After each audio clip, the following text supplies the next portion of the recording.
السلام علیکم پیارے بچوں، آج ہم آپ کے لیے کتاب لا رہے ہیں نانا اور نوربی۔ اس کے مصنف ہیں سید زید زمان حامد اور اسے آپ کے لیے پڑھا ماریہ ذوالفقار آوان نے۔ پیشکش national audio library for the blind کی۔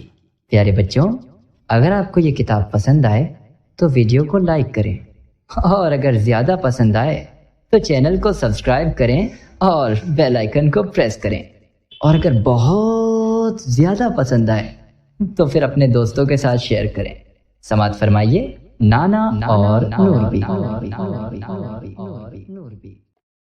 نوربی نے اردو سیکھی۔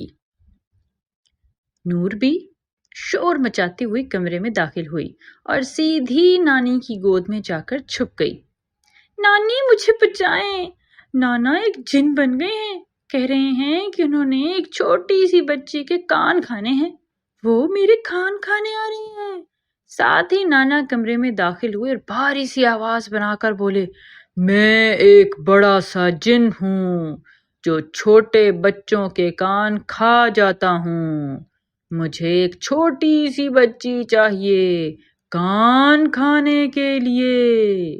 نانی یہ سن کر بے اختیار ہنس پڑی اور نوربی کو دبوچ کر پیار سے پوچھا، نانا آپ کے کان کیوں کھانا چاہ رہے ہیں؟ آپ نے کوئی شرارت کی ہے؟ نوربی بولی، نانا کہتے ہیں مجھ سے اردو میں بات کرو۔ میں نے نانا سے کہا میرے پاس بہت سارے بلون ہیں، red balloon, yellow balloon, blue balloon, green balloon, مگر نانا کہتے ہیں کہ ان کو سمجھ ہی نہیں آ رہی۔ نانی، بلون کو اردو میں کیا کہتے ہیں؟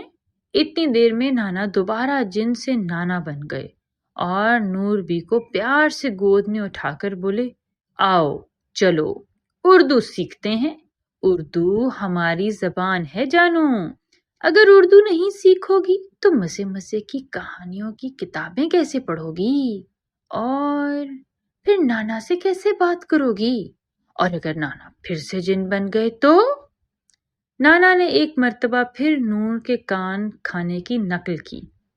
یہ سن کر نوربی ایک دفعہ پھر شور مچانے لگی، نانا میرے کان مت کھائیے گا، اچھا مجھے سکھائیں۔ اب نانا اور نوربی قالین پر بیٹھ گئے اور اپنے دونوں ہاتھ اکڑ بکڑ کھیلنے کے انداز میں زمین پر رکھ دیے۔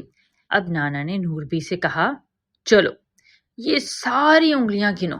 نوربی نے ایک طرف سے اپنی انگلیوں کو گننا شروع کیا، 1 2 3۔ نانا فوراً بولے، اردو میں جانو۔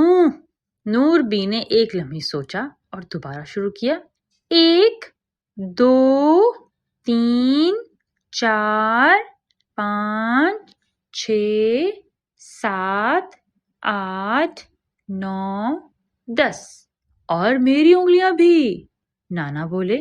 نور آگے چلی، 11 12 13 14 15 16 17 18 19 20۔ نوربی نے گنتی مکمل کرتے ہی کامیابی کا نعرہ لگایا، اور اس سے آگے کی گنتی؟ نانا نے پوچھا اور نوربی سوچ میں پڑ گئی، نہیں آتی؟ چلو میرے ساتھ پڑھو، نانا بولے، اور پھر نوربی نے نانا کے پیچھے اونچی آواز میں 20 سے آگے کی گنتی یاد کرنا شروع کر دی، 21 22 23 24 25 26 27 28 29 30۔ نانا نے نوربی سے کہا، آپ نے 100 تک گنتی یاد کرنی ہے، ماما اور بابا سے کہیں کہ آپ کو یاد کرائیں، اگلی دفعہ جب آپ نانا کے پاس آئیں گی تو نانا آپ سے گنتی سنیں گے، اور اگر گنتی نہیں سنائی تو نانا ایک دفعہ پھر جن بن جائیں گے اور آپ کے کان کھا جائیں گے۔ نانا نے یہ کہہ کر نوربی کو دبوچ لیا اور گدگدی کرنے لگے۔ نوربی ہنستے ہوئے، نانا میں یاد کر لوں گی۔ پھر نانا نے نوربی سے کہا، جاؤ اپنے سارے غبارے لے کر آؤ، ہم ان کے رنگ بھی یاد کریں گے۔